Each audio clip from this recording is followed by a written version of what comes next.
मुंबई महानगर पालिका चुनाव में कांग्रेस पार्टी ने इस बार शानदार प्रदर्शन करते हुए 24 सीटों पर जीत दर्ज की है। खास बात ये रही कि कांग्रेस ने ये चुनाव किसी भी गठबंधन के बिना पूरी तरह अकेले दम पर लड़ा और अपनी राजनीतिक ताकत का परिचय दिया। इन नतीजों के बाद मुंबई की राजनीति में कांग्रेस की मौजूदगी को लेकर एक बार फिर चर्चा तेज हो गई है। चुनाव परिणामों के बाद मुंबई में प्रदेश कांग्रेस अध्यक्ष वर्षा गायकवाड़ की अगुवाई में एक पत्रकार परिषद का आयोजन किया गया। इस अवसर पर पार्टी के सभी नवनिर्वाचित 24 नगर सेवक भी मौजूद रहे। पत्रकार परिषद से पहले कांग्रेस के वरिष्ठ नेताओं ने सभी विजयी नगर सेवकों से मुलाकात की, उन्हें जीत की बधाई दी और फूलों के गुलदस्ते देकर उनका स्वागत किया। इस दौरान पार्टी में उत्साह और एकजुटता का माहौल देखने को मिला। मीडिया को संबोधित करते हुए मुंबई प्रदेश कांग्रेस अध्यक्ष वर्षा गायकवाड़ ने कहा कि मुंबई जैसे बड़े और चुनौतीपूर्ण महानगर में कांग्रेस का अकेले चुनाव लड़कर 24 सीटें जीतना ये दिखाता है कि पार्टी आज भी मजबूत है और जनता का भरोसा कांग्रेस के साथ है। वर्षा गायकवाड़ ने नवनिर्वाचित नगर सेवकों की सराहना करते हुए उन्हें 24 कैरेट सोना बताया। उन्होंने कहा कि ये सभी नगर सेवक पार्टी के निष्ठावन, जमीन से जुड़े और संघर्षशील कार्यकर्ता है। उन्होंने ये भी स्पष्ट किया कि ये नेता पार्टी छोड़कर कहीं नहीं जाने वाले हैं और पूरी मजबूती के साथ कांग्रेस की विचारधारा को आगे बढ़ाएंगे। इस मौके पर विधायक असलम शेख ने भी भाजपा पर निशाना साधते हुए कहा कि कांग्रेस को कमजोर बताने वालों को अब आत्म मंथन करने की जरूरत है। बीएमसी चुनाव में मिली इस जीत को कांग्रेस नेतृत्व, संगठनात्मक मजबूती, कार्यकर्ताओं की निष्ठा और जनता के भरोसे की जीत बता रहा है, जिसे पार्टी भविष्य की राजनीति के लिए एक मजबूत आधार मान रही है। भारतीय जनता पार्टी को ये समझना होगा कि ये देश जो है वो सभी के लिए है और ये देश जो है सिर्फ एक ही चीज पे बिलीव करता है, वो कॉन्स्टिट्यूशन। उस कॉन्स्टिट्यूशन के आगे ना तो कोई हिंदू है, ना कोई मुसलमान है, ना कोई सिख है। तो इस तरीके की अगर कोई बात करती है तो उनके पार्टी के नेतृत्व को ऐसे लोगों को रोकना चाहिए। प्रधानमंत्री ने भी कमेंट किया था और कांग्रेस को मुंबई में चौथे नंबर की पार्टी बता दिया, कहा कि इतने सालों से कांग्रेस का राज था मुंबई में, लेकिन अब पिछड़ गए तो देश नकार रहा है कांग्रेस को। ये टिप्पणी प्रधानमंत्री ने आज कमेंट किया था। नहीं, वो क्या है, वो मणिपुर जाने का उनको टाइम मिलता नहीं है। देश में विभिन्न एरियो में क्या परिस्थिति है उस पर बोलने का टाइम मिलता नहीं है। अभी आपने देखा होगा कि एक महिला जिसके ऊपर इतना अत्याचार हुआ था, आखिर वो इंसाफ मांगते मांगते उसका दम टूट गया मणिपुर वाले हिस्से में, उस पर चर्चा करते नहीं है। नंबर तीसरा है, दूसरा एक का, ये तो आने वाले दिन में आने वाली जनता तय करेगी। लेकिन कांग्रेस को खत्म करने के बारे में जो सोच रहे थे, ये 24 कैरेट वो देख ले, 24 से 240 और 240 से 340 बनते वक्त नहीं लगता। अहंकार तो जो है रावण का भी खत्म हुआ था, वक्त आएगा तो बीजेपी का भी खत्म होगा। मालेगांव में हम देख रहे हैं कि जो इस्लामिक नई पार्टी उसके 35 चुनकर आए हुए हैं और काफी मतलब एक संगठन जो भी वहां पे आया है वो बढ़ाते हैं कांग्रेस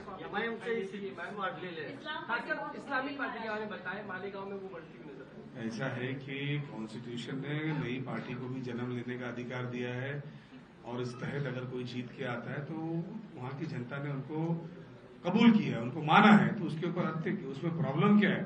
किसी भी जिले से कोई कम अच्छा प्रदर्शन करता है, कोई ज्यादा करता है। लेकिन मेरे ख्याल से मीडिया को ये सारी चीजों से हट के बात करना चाहिए कि ये मुस्लिम पार्टी जीत के आ गई, वो हिंदू पार्टी जीत के आ गई। जो जीत के आया उसको कॉन्स्टिट्यूशन ने मान दिया है, उसको जो है इलेक्शन कमीशन ने अलाउ किया है।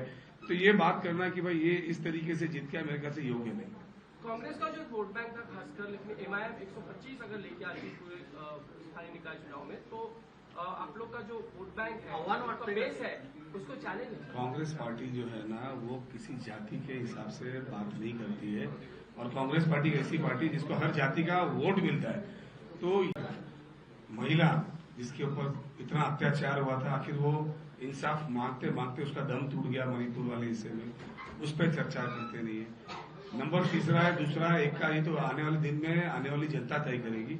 लेकिन कांग्रेस को खत्म करने के बारे में जो सोच रहे थे, ये 24 कैरेट वो देख ले, 24 से 240 और 240 से 340 बनते वक्त नहीं लगता।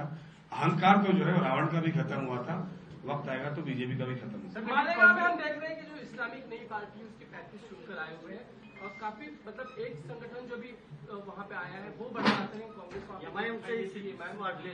खासकर इस्लामिक पार्टी के बारे में बताएं। मालेगांव में वो बढ़ती हुई नजर है। ऐसा है कि कॉन्स्टिट्यूशन ने नई पार्टी को भी जन्म लेने का अधिकार दिया है और इस तहत अगर कोई जीत के आता है तो वहां की जनता ने उनको कबूल किया है, उनको माना है, तो उसके ऊपर उसमें प्रॉब्लम क्या है?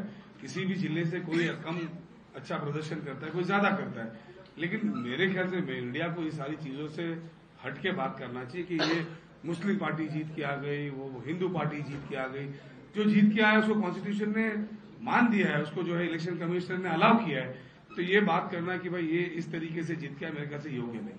कांग्रेस का जो वोट बैंक था खासकर, लेकिन एमआईएम 125 अगर लेके आ रही पूरे स्थानीय निकाय चुनाव में, तो आप लोग का जो वोट बैंक है, बेस है, उसको चैलेंज है। कांग्रेस पार्टी जो है ना, वो किसी जाति के हिसाब से बात नहीं करती है, और कांग्रेस पार्टी एक ऐसी पार्टी जिसको हर जाति का वोट मिलता है। तो ये बोलना कि भाई इस जाति के लोग ही जीत के आए, इस जाति के वोट आपके कम हो गए, उस जाति के बढ़ गए, मुझे नहीं लगता कि हमको इस बातों में पड़ना चाहिए। सर, आप कह रहे हैं कि कांग्रेस को लगातार सपोर्ट इस्तीफे की भी मांग की जा रही है कांग्रेस नेता की तरफ से, क्या कहेंगे? ऐसा है ना कि हर पार्टी में हर जगह पे उन्होंने पहले बोल दिया, मैं उसको वापस रिपीट नहीं करना चाहूंगा। ये पार्टी जो है डेमोक्रेटिक पार्टी है, और इसमें इतना बड़ा संकट है, लाखों की संख्या में, हर आदमी को अपनी बात रखने का जो है अधिकार है। आपने कभी देखा कि भारतीय जनता पार्टी ने किसी का इस्तीफा मांगा है? आपने कभी देखा कि इस तरीके? देखिए, यहाँ पे हुकुमशाही नहीं है, डेमोक्रेसी है। तो आपको तो उल्टा ये प्रशंसा करना चाहिए कि लोग इस तरह की बातें करते हैं, पार्टी उसके ऊपर उसके नतीजे सही तरीके से जवाब देती है। जवाब दे दे। नहीं, मैं कुछ बोलना चाहती हूँ इस पे कि मैं सबसे पहला तो धन्यवाद आप सभी का। और जैसा मैंने कहा थोड़ी देर पहले कि जिस तरह से कांग्रेस पार्टी को मुंबईकर ने आशीर्वाद दिया है, हम इसके लिए बहुत धन्यवाद देना चाहेंगे। और जैसा मैंने थोड़ी देर पहले मराठी में कहा कि ये लड़ाई जो है वो प्रतिकूल परिस्थिति में हमने लड़ने का काम किया, और जिस तरह से हमें लोगों ने सहारा दिया, सपोर्ट दिया, आशीर्वाद दिया, मैं उनका दिल से धन्यवाद करना चाहती हूँ। और जैसा मैंने कहा कि 24 कैरेट का हमारा सोना इसलिए कहा क्योंकि पक्ष संगठन से एक लोग कार्यकर्ता प्रति समर्पणता, और जो जनता ने मतदान किया है उस जनता के प्रति काम करने की इनकी जिम्मेदारी है। हम मुंबईकर की पहले भी आवाज बने हैं, मुंबईकर की आने वाले दिनों में भी आवाज बनेंगे। कांग्रेस पार्टी ऐसी पार्टी थी जो हर हफ्ते में कोई ना कोई मुंबई महानगर पालिका का मुद्दा लेके सड़क पे उतरी, आंदोलन किए, प्रेस कॉन्फ्रेंस किए। मेरी अपेक्षा यही है कि हमारे लोग वहां पे जाके मुंबई के ट्रैफिक के बारे में बात करेंगे, सार्वजनिक परिवहन व्यवस्था की बात करेंगे, पानी की बात करेंगे, घन कचरा की बात करेंगे, प्रदूषण की बात करेंगे। और मैं अभी से हम लोग ये काम करने वाले कि संगठन में सबसे पहला काम देने वाले। अभी आप लोग इतना हमको सवाल पूछ रहे, बहुत अच्छी बात है, लेकिन कभी तो राज्य निवडणूक आयोग को भी सवाल पूछिए। जिस तरह मतदार यादी में घोल थे, लोग कितने वोट नहीं कर पाए, इसके ऊपर भी कभी तो चर्चा आप लोग करिए। जितना 3-3, 4-4 मतदान केंद्रों पे लोग जाके पूछ के आए कि हमको मतदान करना है, ऐसे कितने लोगों के वोट कटे। वार्ड में अभी कभी नगर सेवक के लोगों से आप लोग बात करो, नगर सेवक से बात करो, तो आपको पता चलेगा ये वार्ड के वोट तीसरे चौथे वार्ड में गए। तो हमारा सबसे पहला तो अभियान रहेगा, घर घर कांग्रेस जाओ, हर आदमी के मतदार यादी में देखो। तो मेरा कहना है कि शाही की तो बात निकली ना, वीवीपैट वहां पे था ना, हमको वो मशीन दिखी, पाउडर मशीन। तो ये इलेक्शन कमीशन को भी ये चीजें हमको इसलिए बोलना पड़ रहा है क्योंकि आने वाले दिनों में मैं डेटा लेके आने वाली हूँ कि कैसे एक बिल्डिंग गायब हुई एक मतदार संघ से। एक मतलब 200, 250, 400 लोग गायब हुए एक बिल्डिंग से, और कई दूसरे बिल्डिंग में उनको मालूम ही नहीं कहा मतदार केंद्र जाना है। मतदार केंद्र ऐसे दिए गए जो लोगों को पता ही नहीं वो वहां है कि नहीं है, कितने सारे लोगों को। तो ऐसे मतदार केंद्र आपने चुने जो वहां के लोक प्रतिनिधि को मालूम नहीं, जनता को मालूम नहीं। तो ये जो बड़ा पीछे का एक बैकग्राउंड है, उसके ऊपर भी आने वाले दिनों में हम इसके ऊपर प्रेस कॉन्फ्रेंस करेंगे। लेकिन आज हमारे लिए खुशी का दिन है, हमारे 24 लोग चुन के आए हैं और 24 के 24 इतने सक्षम हैं कि अच्छा काम करेंगे, जनता की आवाज बनेंगे और कांग्रेस के माध्यम से मुंबईकर को न्याय दिलाएंगे। मैं यहाँ से आप सबको कहना चाहूंगी। धन्यवाद। बिल्कुल, हमारे पास 24 कैरेट का सोना आया है और 24 लोग जो हमारे चुन के आए हैं, आने वाले दिनों में वो मजबूती से काम करेंगे और जो पार्टी का आवाज है, मुंबईकर का आवाज है, वो लोगों तक लेके जाने का काम करेंगे, ये मुझे पूरा यकीन है। दूसरी तरफ होटल पॉलिटिक्स की जा रही है, होटल में कैद करके रखा जा रहा है। हमें कोई जरूरत नहीं है, हमारे पास सोना है, कोई सोने को कुछ छीन नहीं सकता क्योंकि हमारा सोना आपको पता है पार्टी के प्रति समर्पित लोग हैं।